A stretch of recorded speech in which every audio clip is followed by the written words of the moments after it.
everyone. Welcome back to another episode of the Badass Confidence Coach podcast. This is episode 171.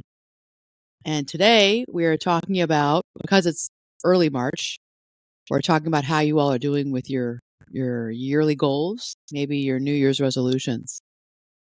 So I like to do it around this time of year to remind everybody to kind of put a fire under our butts to keep on with what we said we wanted to do, what we said we wanted to change, what we said we wanted for ourselves in this year. And by now, many people have just fell off the cliff.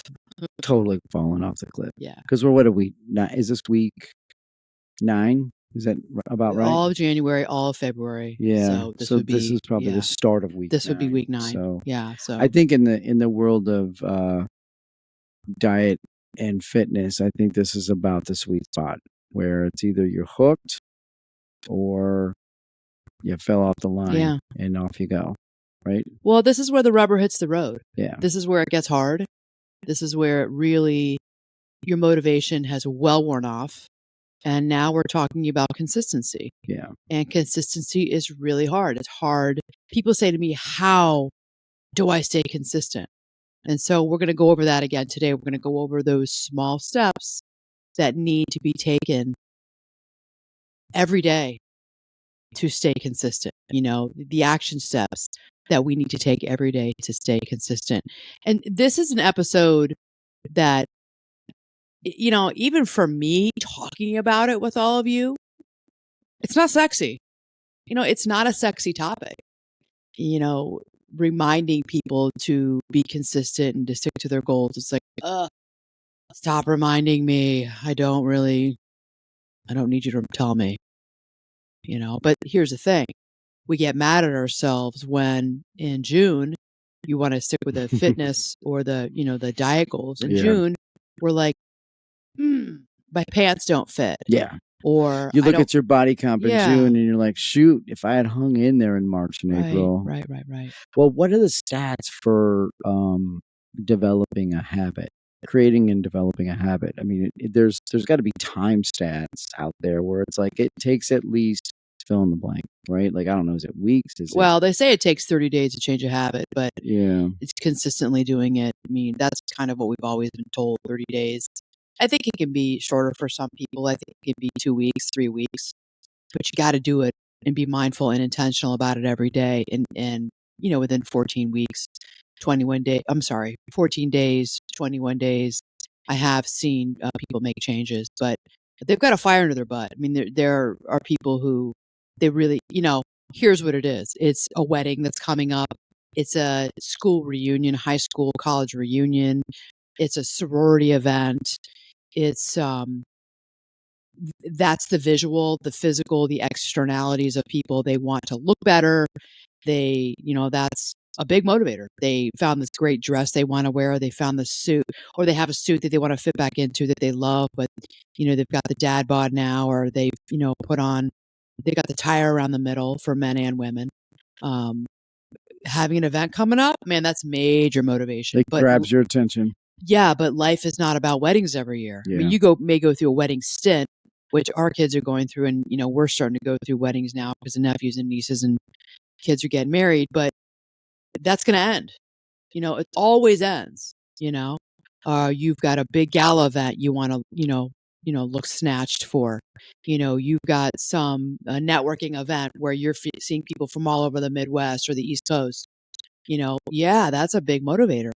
And it always ends. Yeah. And then that's what we find is that those habits, so they weren't really internalized habits. Those habits that you started, going to the trainer 3 times a week because you wanted to lose 15 pounds and you wanted to, get some nice shoulders and arms.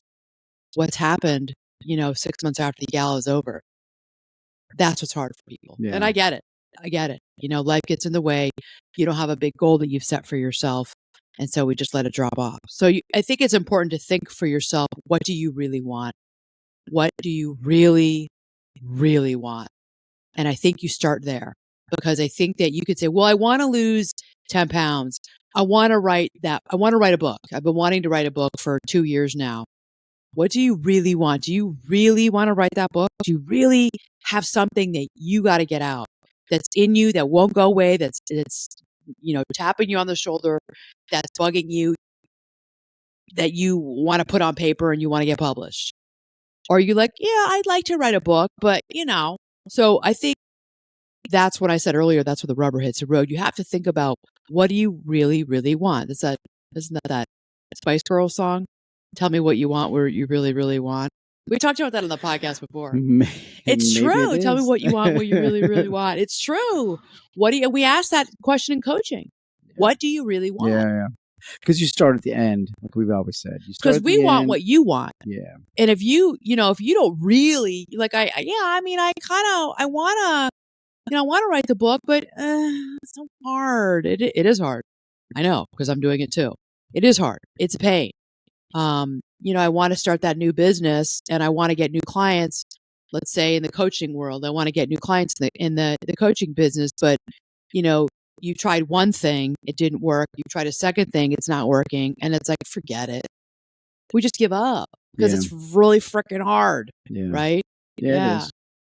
The part that gets me always, though, so this conversation happens every year since the beginning of time. Oh, what's your New Year's resolution? Yeah. Oh, and it always revolves around food, body weight, getting in shape, right? Well, it's 90% of the time it it's getting revolves around, it's getting finances in gear. yeah. It's starting a new business. But the It's looking for ones, a promotion. yeah, but the ones that people talk about I out want to be loud happier. are always about, like, I want to lose 10 pounds. I want to, Well, that's the most common that you hear yeah, about. But I think people, when they make New Year's resolutions, I think in general, people want to be happier. yeah. And what that looks like for many, many people is, if I'm down 15 pounds, I'll be happier. And I do believe they will be happier. I've seen it. Will you be healthier, which should make you happier? I think they do feel a little happier. Yeah. I do. Yeah. I think that it's also more than that. I think that I'm also happier. I lost the weight, but I'm happier because I wake up at 5:30 and it's hard, but I have my cup of coffee or tea and I've got some quiet time before I go to the gym or before I go in my basement or whatever and work out. The condo gym. I mean, I'm waking up earlier. I'm journaling. I'm just spending quiet time, drinking a cup of coffee. I like that new routine I've gotten into. I don't drink during the week anymore. I'm not drinking that much alcohol anymore. So I'm in bed at 9:30. I like that. I love waking up, like bouncing out of bed, because I don't have any alcohol in my system. No judgment if you do. This is anecdotal evidence from years of working with clients on this. Yeah. So, yeah, they wanted to lose weight, but they also love all the little habits, the micro habits and the micro routine changes they made along the way. And that's what they remember as, well, this is why I'm also happier, because now I've started a meditation practice where I'm praying again for the first time in 20, 30 years, because I'm waking up a little bit earlier and I'm just watching the sunrise. Yeah. Or, I started walking with some women in my neighborhood or in my community, and I didn't know them and I really like them. And I love that Monday, Wednesday, Friday, we walk it after the kids get on the bus, we walk at 8:30, and I love that new routine. Yeah. And I've lost weight, but here's what else goes along with it. Yeah. So they're happier Yeah. because now they have community. They've got conversation. They have a feeling of belonging. They have, whether that be walking outside or at the gym, you're going to the same class. You're all doing the same thing. Maybe you're going for coffee after. That's what's bringing about happiness, Yeah. as well as weight loss. Yeah. Because this always comes up at this time of year, it's like, Yeah. you would think that after a while, the realization would happen that, like, okay, I changed my habits and I've gained whatever it is, fill in the blank. I did all of these things. Like, there shouldn't be a fallout anymore. Like, you should be like, wow, this makes me so happy and I feel so good and I'm so healthy that, like, this is the new. But yet we still talk about this stuff, like, all Yeah. the time. Like, it's wild. Like, it's I just know. it's on rewind. It's on repeat. It's Rinse and repeat, totally, rinse and repeat. absolutely. And that's Why is why I've that? said this is not a sexy conversation, but Yeah. it's an important one to have, to bring us into more lifelong peace and contentment. Because I don't think we're always happy. I think that, happiness does come and go, but I think that what I say to my clients is, I think maybe what we're talking about here is more a peace within. and a contentment within that. Yeah, life's going to be hard. We still have our hassles. Someone cuts you off in traffic. You got into a fight with your friend of, your college buddy. That's not sitting right with you. You still have stuff, right? You gotta pay a bunch of money in taxes. You're annoyed by it. There's things that irritate us, but for the most part, you can look at your life and go, yeah, I'm pretty happy, and I work hard for it. I work hard for it in my relationships with my kids, with my spouse, with my siblings, with my friends. I work at it. And that's what I think, you know, we're all really looking for is the happiness, but it's contentment and it's peace. Yeah. Yeah. So I want to talk a little bit about going back to these goals. And I was doing some research and taking all my notes here, and I realized my notes are a mess. They're all over the place because I have a group coaching program that I started to write an outline for, as kind of a syllabus for. And on top of that, I started also taking notes for today's episode. I could go down the rabbit hole with this. So, I started to really think about what are the key factors that people who make changes in their lives have versus those who don't. What is it? And I think that you and you're going to have some answers. But I wanted to kind of look at, what does research say? What do the thought leaders say? What do, the people who are the leaders in psychology and neuroscience, what do they say? So here's what my research has shown me. A lot of you listening are going to be like, yeah, I already know that. But it bears repeating. It's worth repeating.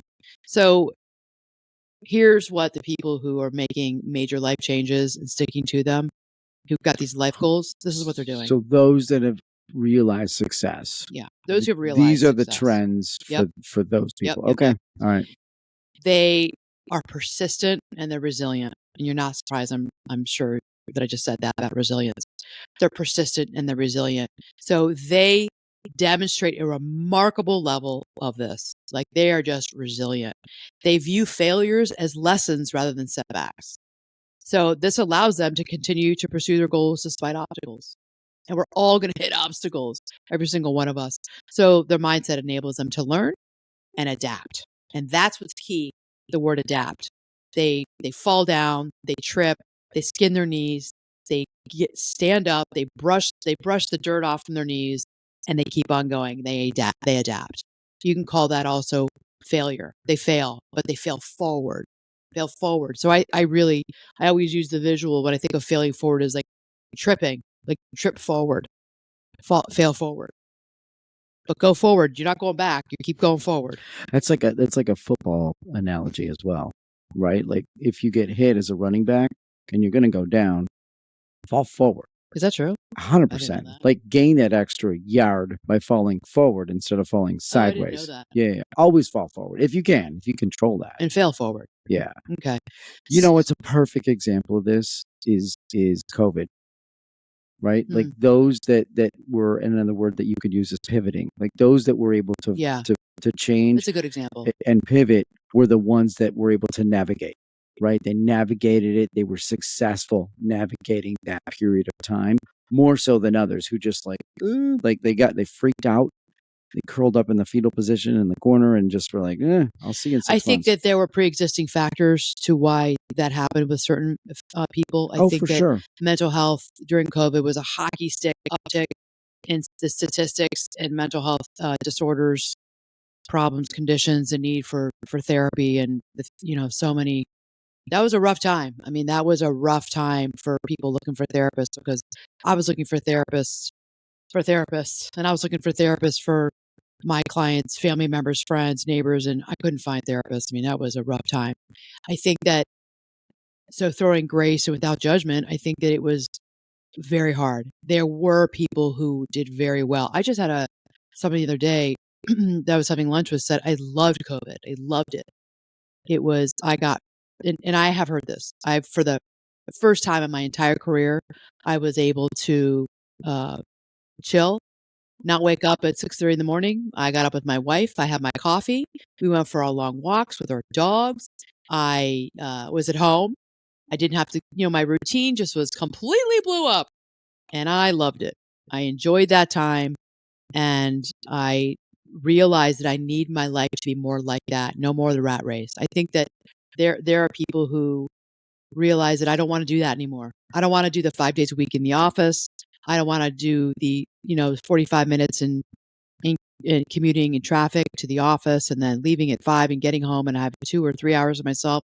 Rinse and repeat, go to bed, wake up, and do it again. I don't want to do that. I don't want the pressures of the job. There's all that. Okay, it's nuance. It's different for each individual.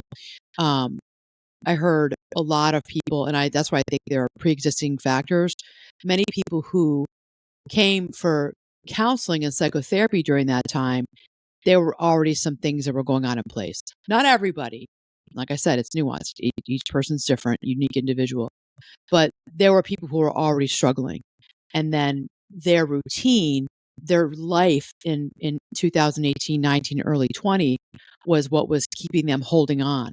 And so we really saw it with addiction. We saw it with domestic violence. Um, we saw it with people who were already really struggling and doing okay with their depression and their anxiety. But then when COVID hit, anxiety went through the roof, depression sunk down low. Uh, it was rough. Domestic violence we saw increased, unfortunately, terribly. We saw addictions, people who had been sober for 7, 8, 9, 15 years fall off the wagon, who went back to using. I think that they were doing it. They were doing okay, but they needed that routine of the everyday of, kids get up, feed, clothe, get on the bus, go to school or drive to school, then I go to work. And that was how they did life. And then when everything just kind of imploded, they struggled. Yeah. And that was a lot of That us. idle time got them. Yeah, there was a lot of us. And that idle time. Yeah. I mean, I liked it the first month. Remember, we said we felt like we all got in trouble and God punished all of us and sent us to our room for a month? I'm like, okay, that's fine. I got a lot of things I can do in my room. We did. I mean, I kind of enjoyed it. Yeah. And I tell you, I think 90% of my practice shut down because everybody said, Anna, because I wasn't doing any Zoom. I wasn't doing any, well, I was. I was doing it with the college kids, my college kid clients. I was doing telehealth, but nobody else was. Everybody was in my office. I was seeing everybody live, coaching and therapy clients. And they all said, you know what? I'll see you when this is over. I'll have to take a break. That was March, 13th here, March 14th in Chicago, Illinois. By June, everyone was back because everyone's like, oh, this is not going away. Everybody was back and then some. Yeah. I was jammed and everything was online. Everything was on Zoom at that time. And even I think FaceTime. I was FaceTiming with people. So we realized wow, this is difficult. This is hard to deal with. And I realized even myself, I was busy, but I felt like I was going to go Looney Tunes, not ever leaving this house except to go for a walk. Yeah, you go to the grocery store. I think you and I that summer really got into riding our bikes all over the suburbs of all the different areas in Chicagoland area.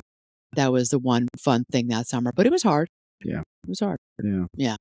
And for the sake of this, what we're talking about is like those that were able to figure it out were successful, right? Those were the ones that like you saw that their business flourished or recovered faster. Yeah. Right. Like, I think it's really hard though. I mean, that's what I'm saying. Like I tread lightly with this one because those who do really well are persistent and resilient. Yes, we know it. I think I'm a resilient individual. I think you're a resilient individual. I think being athletes has taught us that. And that was a really hard time. Yeah. To be resilient. I mean, I was resilient. It was hard. Yeah. So you had to get creative. I mean, you never Sure thought did. you were going to do yeah. telehealth, right?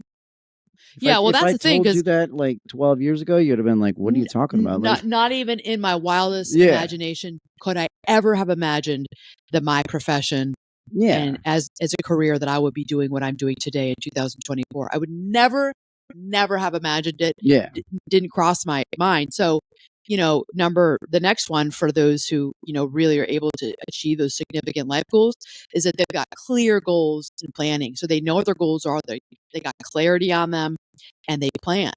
And that was what COVID did to us was that I didn't have any clear goals. I didn't want any of that. None of us did. I didn't want it to go on for that long, to be wearing masks the way we were and to not see my family members and friends. I mean, we were all isolated. At least here in Illinois we were, in Chicagoland area. And so I didn't have any clear, well-defined goals for what I was going to do, but I very quickly, this is where the resilience probably does come in. I very quickly pivoted to, okay, this is what we're doing. This is what we're all doing. And I think the Professional Regulation Board was like, you all can see people online for your clients and do it whatever way you can in the beginning. So it was like, you can do FaceTime, you can do, I was Doxy, which is a telehealth site. You could do Zoom. You could do, just see your people. And so, we all had to pivot. And so I did. I didn't like it, but I did. But I think that for many people, they didn't have clear goals. So they were like Yeah. reeling, still free falling for what had just happened. So Did you have colleagues or people that maybe you just heard of in your world that just folded up, and that was that? Like it was too much to rethink how to deliver the product. yes, I did. And it was the people who my senior master's higher level therapists, not coaches, but I knew several therapists who retired. There you go. That they took the opportunity then. They're already thinking about it. Yeah. But then when that hit, they just said, I'm going to retire. That's that. Yeah. Okay. They just were not interested in the telehealth thing. They were doing brick and mortar office, come to the office. They just didn't want to do the online thing. And so they retired. Yeah. Most everybody else stayed with it. It's pretty impressive. Everybody pivoted. Yeah. Because we had to. Absolutely. Well, it's people's livelihoods. Yeah. Well, I mean, if the goal was to continue to generate revenue for any business, you had to be very, look at the restaurant industry. Gosh. I mean, they had to pivot big time. No one could go in their building. It was amazing what people did. Yeah. It was amazing to see us humans, what we did, how we got creative, and how whether people realized it or didn't, verbalized it or didn't, or even thought it consciously or didn't, subconsciously at some level, they were thinking about this. It was amazing to see how they made work.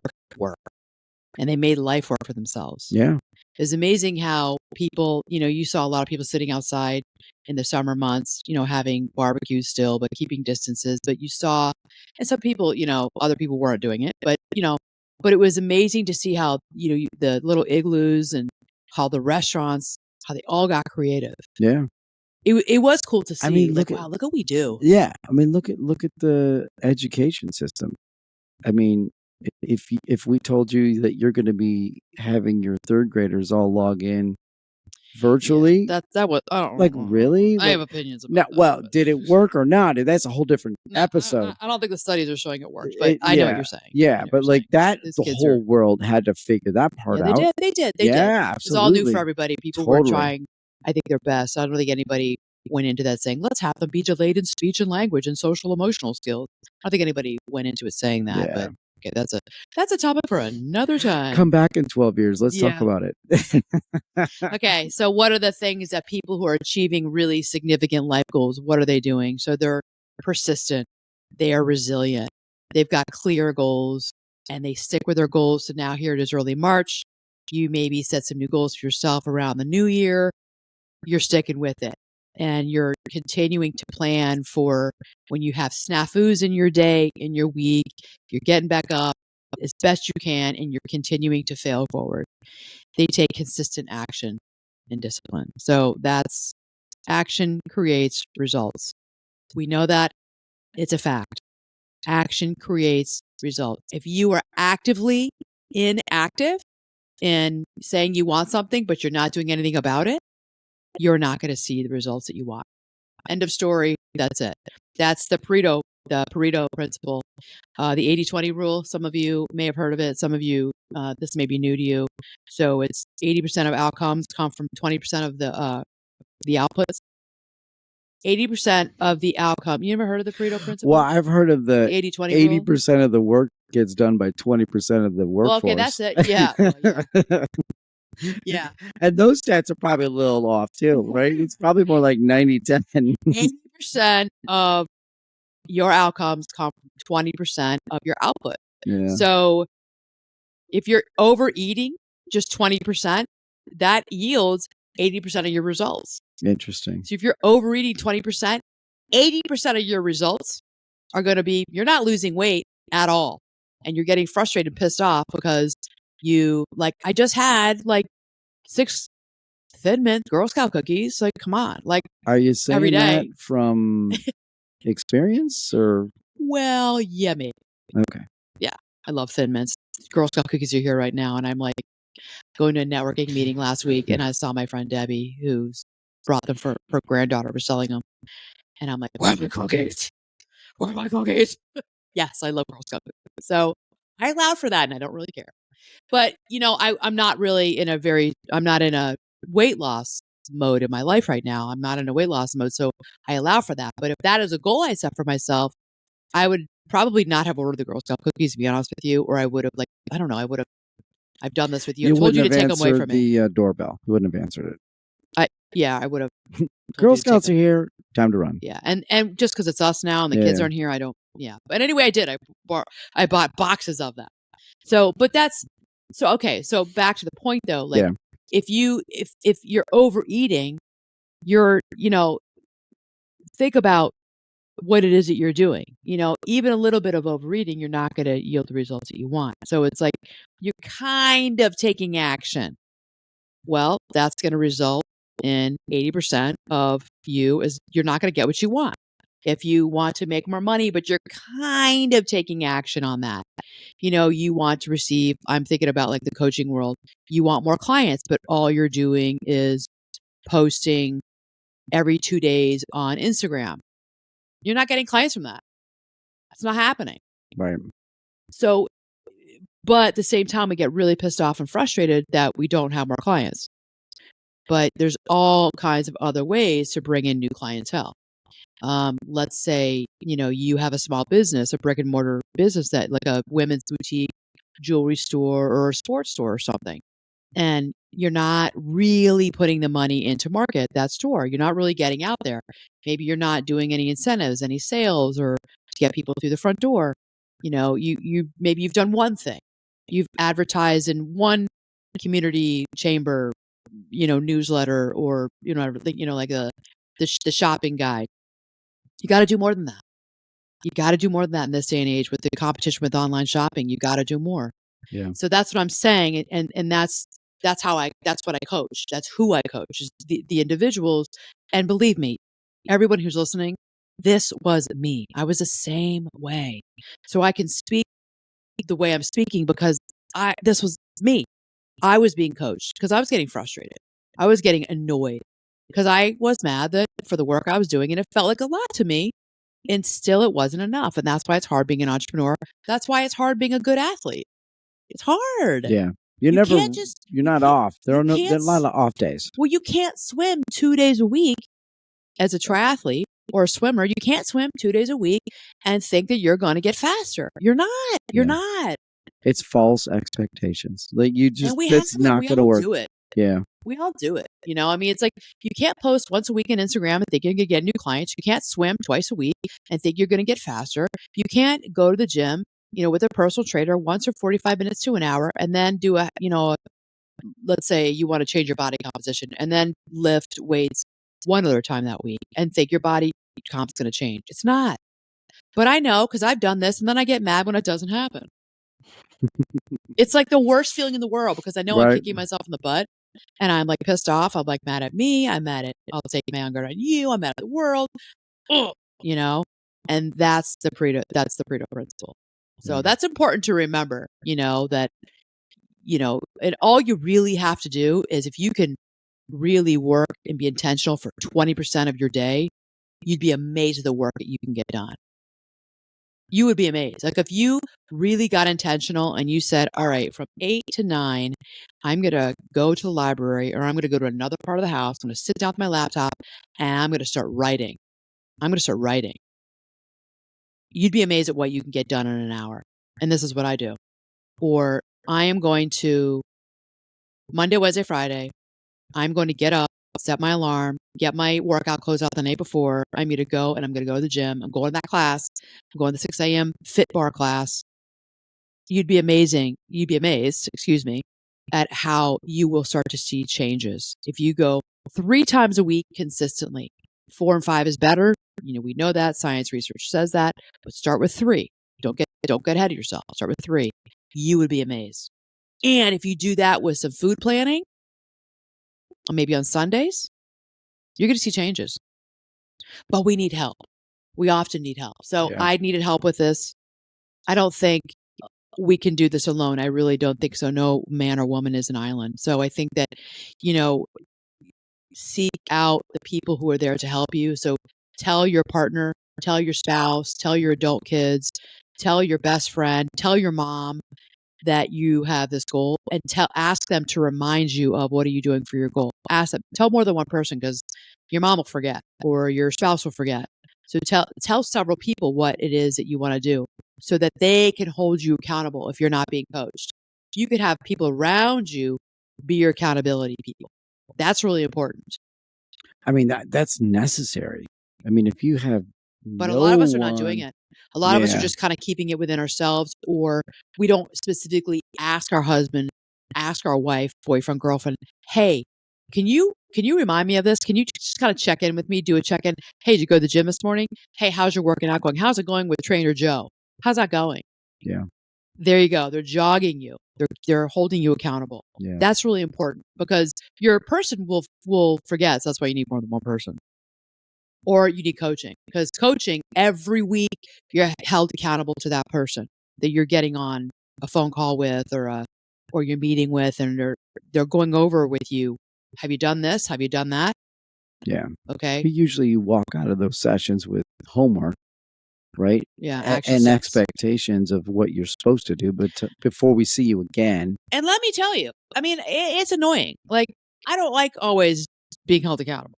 I know I need it, but I don't feel like it. I don't like, I get annoyed with, I used to get annoyed with my coaches, but whether my triathlon coach, my business coach, my life coach, like, stop asking me about that. I didn't like it, but at the same time, I knew I needed it. And that is what moved me forward, Yeah, yeah. you know? So that's important. All Makes right. sense. Take the attitude. This is really important for those who do very well, who reach these goals, these big, audacious goals they set for themselves. They take the attitude of being a learner. So that's really important. And it's really growth mindset. It's abundance mindset. It's the opposite of scarcity, or fixed mindset tends to be more of a negative. No, this is how it is. This is how it always is. This is how it's going to be. That's a fixed mindset, or seeing life as scarce.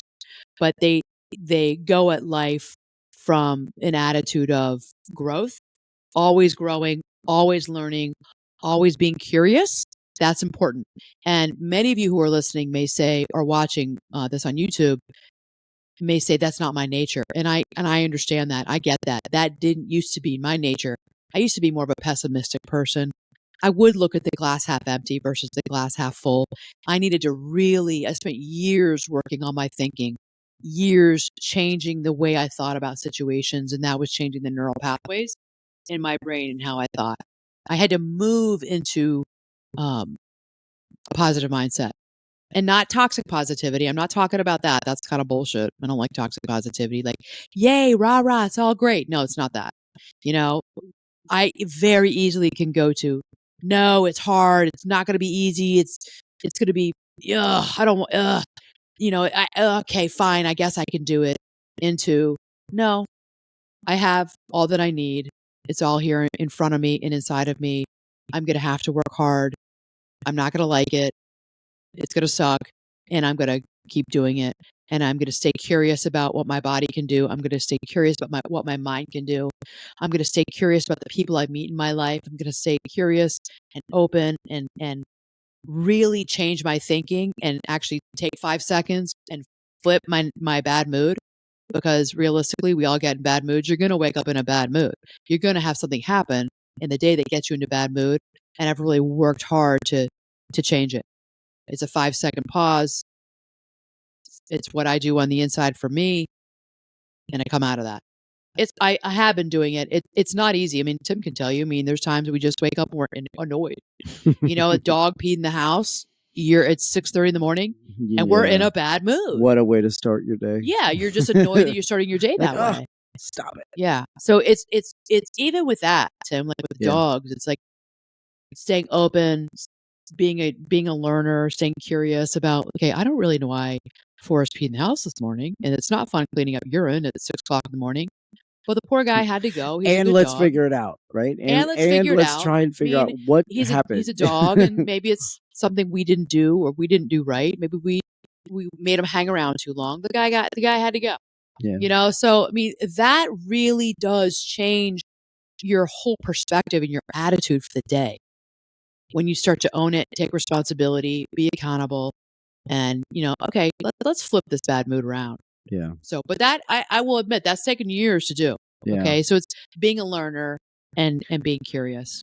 So I can give you an example from the other side of the being the learner conversation. So, like, I coach a lot of swimmers, right? Yeah.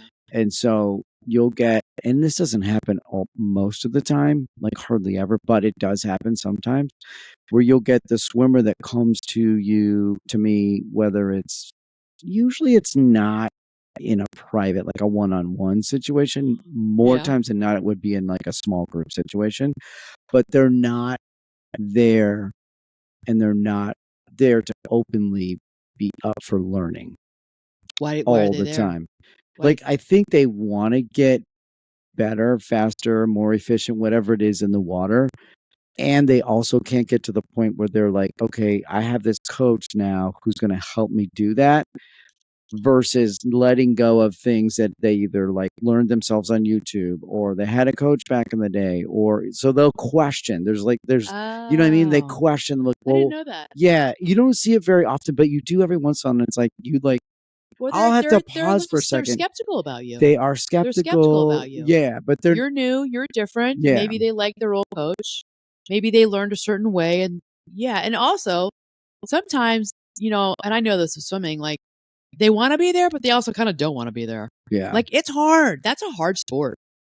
You know what I mean? Like I think sometimes those kids show up and you're new and like, I don't know. It's because it's change. It's all yeah, change. yeah, And the routine is pretty rote in swimming. And anytime you're an athlete, it's the same thing. Practice at 4:30, gotta be at the pool 5. And you went home and you just kind of didn't want to go that day. I yeah. think you might get some of that. And I think it's very realistic because I know A little swimming. bit, yeah, I mean, a we're little our bit, age, and I think that there are times when not I think, I know there's times when I'm like, I don't want to go to the pool. I don't want to swim. I don't want to get wet. yeah. I was talking with this is so good for people to hear because I was talking with a well-known, excellent swimmer in the area. She lives in our community, and she D1, Division 1 swimmer, college. You know what I'm talking about. I don't want to say her name in case Oh, I'll I thought keep you her were talking anonymous. about You know what I'm talking about. me. I thought you. Yeah, no, you weren't D1 swimmer. She's a fantastic swimmer. I mean, I'm she joking. literally can swim like circles around me. Yeah, And I used to swim next to her at a lot of different pools. I'd see her in the morning. We would swim at the same time, and I just always see her.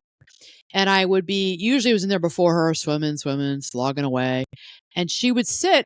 It was so interesting to me because she was like this like elite swimmer, and she would stand there at the edge of the pool.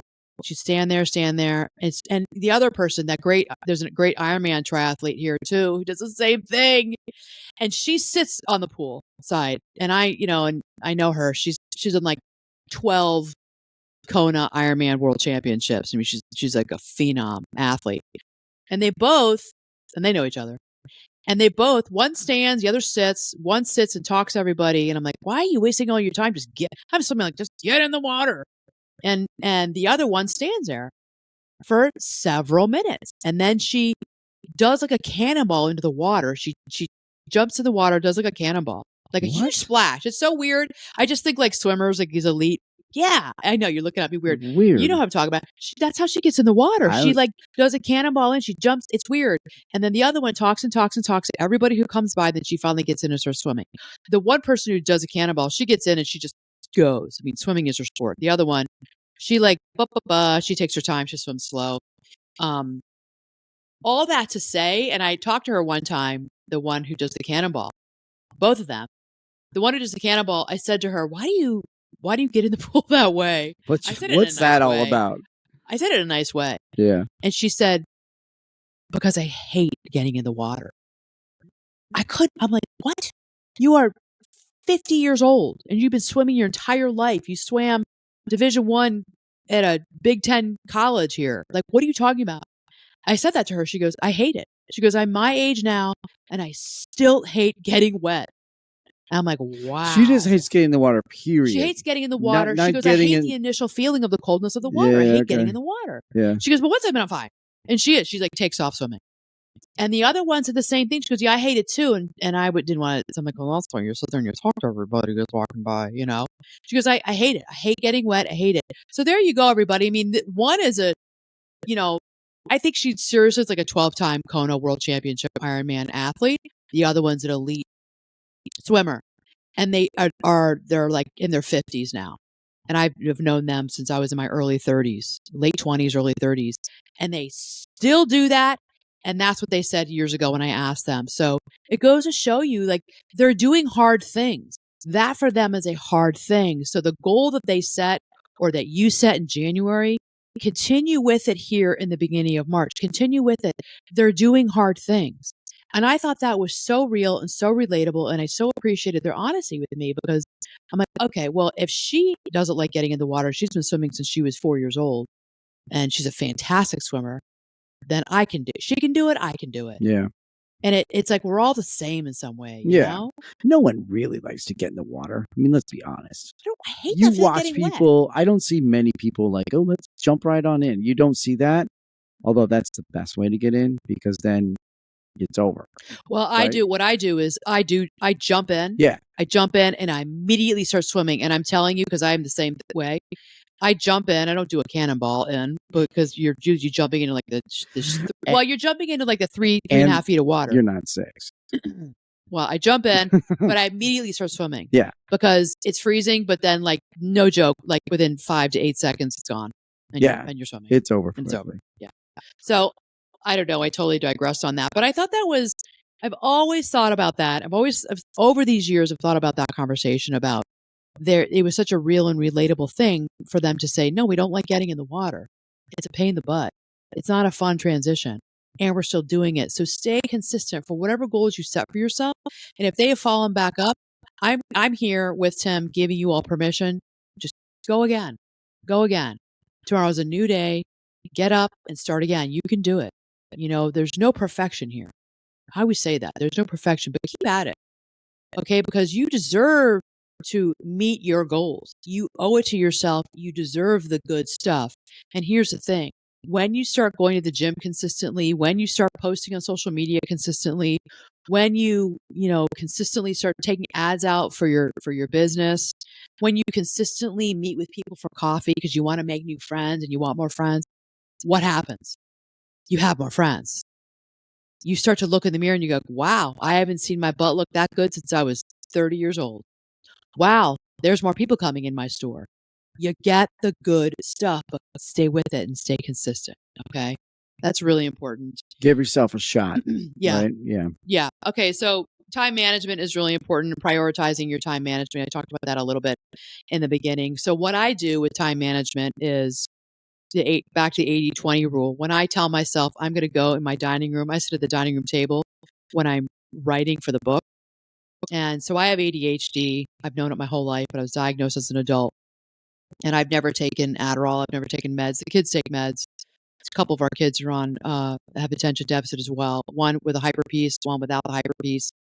I probably have I have the hyper piece from when I was young. Not air quote hyperactive now, but I'm inattentive. I can be inattentive. So focus is hard for me.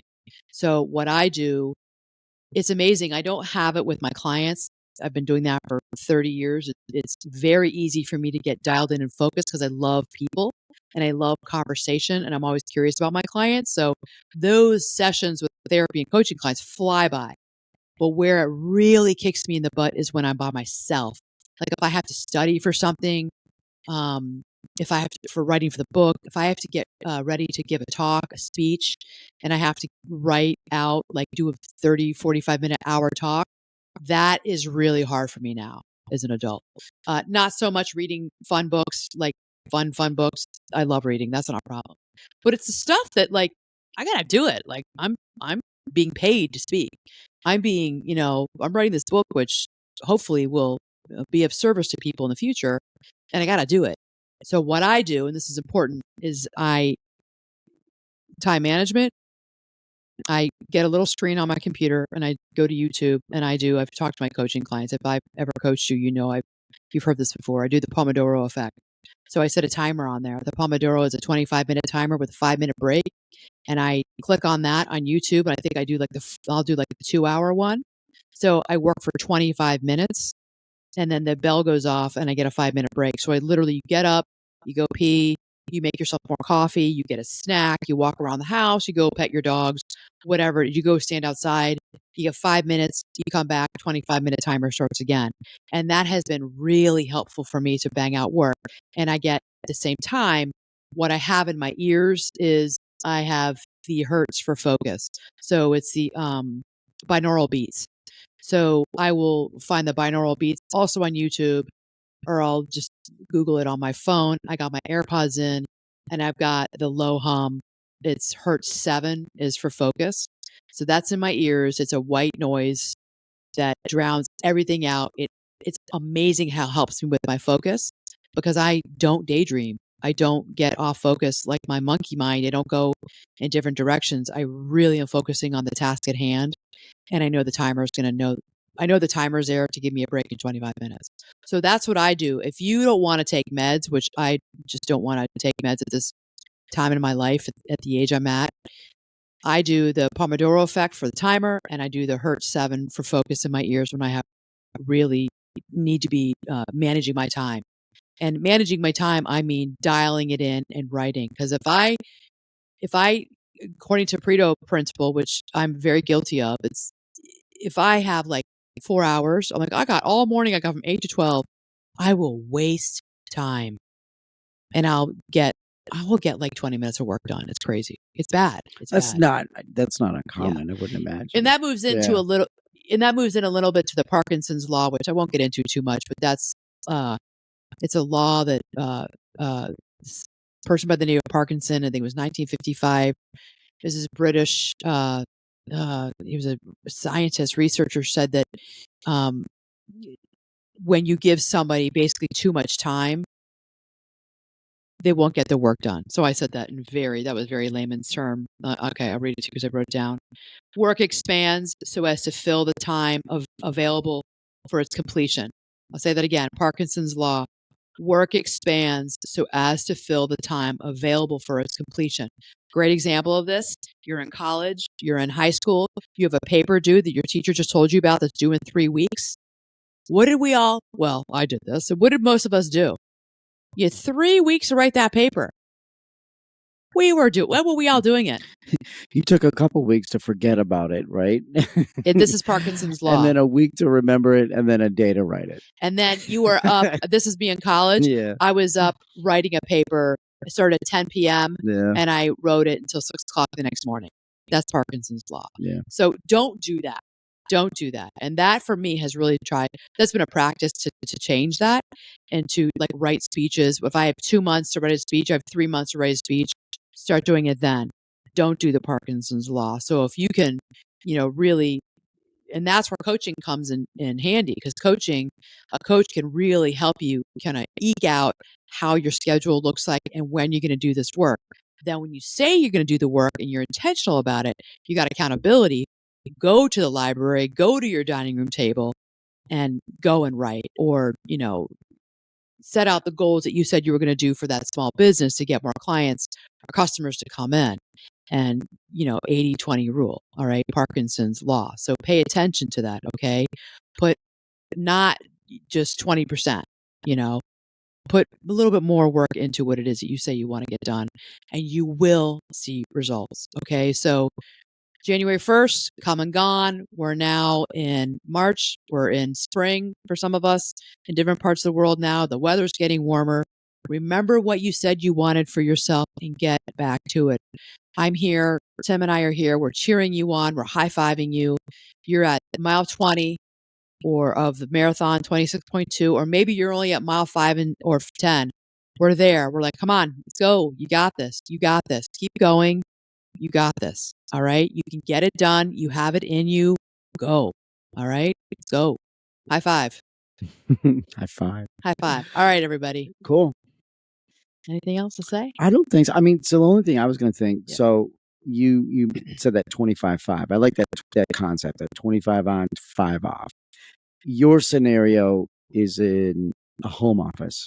So you don't have like coworkers and Right. this and that.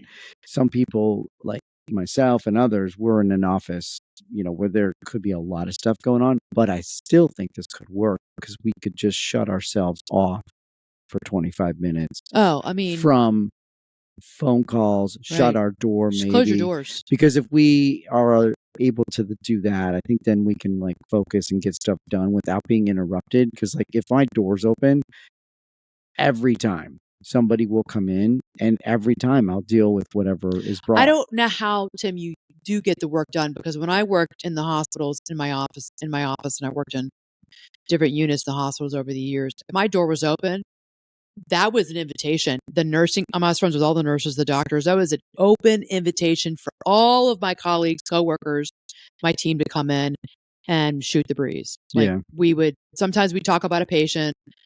Sometimes they would talk about their own personal lives because I was a therapist. So they would, talk to me about themselves or what's going on. Sometimes we're just like, whatever, just yucking it up. But if that door was open, that really was my way of saying, door is open, come on in.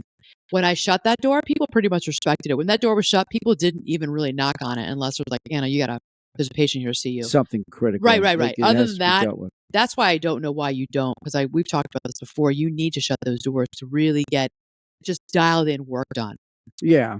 Well, I mean, when there's stuff that's like that, Yeah. I've got 3 places in our massive that you can building go. that I go to, Yeah, and I don't really advertise it out loud too Okay. much. That's good. But people know where I'm at, or I'll tell the person at the front counter, like, "Hey, I'm gonna go take an hour, and I'm going here." But you go there with the intention of not being interrupted, and you put your phone on silent, and you do get stuff done. It's like when the kids were little and I wanted to take a nap, and I'd say to them, I'm taking a nap unless the house is burning down. Do not bother me. Remember, I'd shut the door of the bedroom, and there would be, oh my gosh, you guys, any of you who are parents, people with kids, or maybe you're in this now. I'd say I'm taking a nap, like a 30-minute nap. That was the time I'd let them, the boys especially, I'd let them be gaming. I'd be on the, gaming in the basement. Yeah. Knock, knock, knock. Mom. Oh my gosh. And I would say, unless the house is burning down, or there's somebody at the door, but I would hear the doorbell. Do not wake me up. Mom. It's not gonna work. Sorry, Mom. Grafton was the worst. Yeah. Grafton did it all the time. It's not gonna work. All right, everyone. I hope that you have a good week. This is just your reminder, your gentle, but your direct reminder to get back to what it is that you said you wanted to do for yourself. You owe it to yourself to do it. All right. If you need help, reach out, get coaching. It doesn't have to be me. I'm a great fit for some people. I'm not a great fit for other people. But find your coach. Find that person who's there for you. There are also mentors out there. And if you're like, I can't pay for that, you can find group coaching, or you can find somebody. Ask your sister, ask your brother to be your accountability coach. Ask the people in your personal life, hey, will you hold me accountable for this? I want to get it done, but I know I'm going to slack a little bit. So will you hold me accountable? Okay. You could find people in your life to help you with this. There's always somebody. Really, really important. Okay. Yeah. And please don't forget to subscribe to the podcast, rate and review it with 5 stars. And if you think anybody would be helped by this episode or the podcast in general, please share it with them. All right. Mad love, everyone. Have a good week.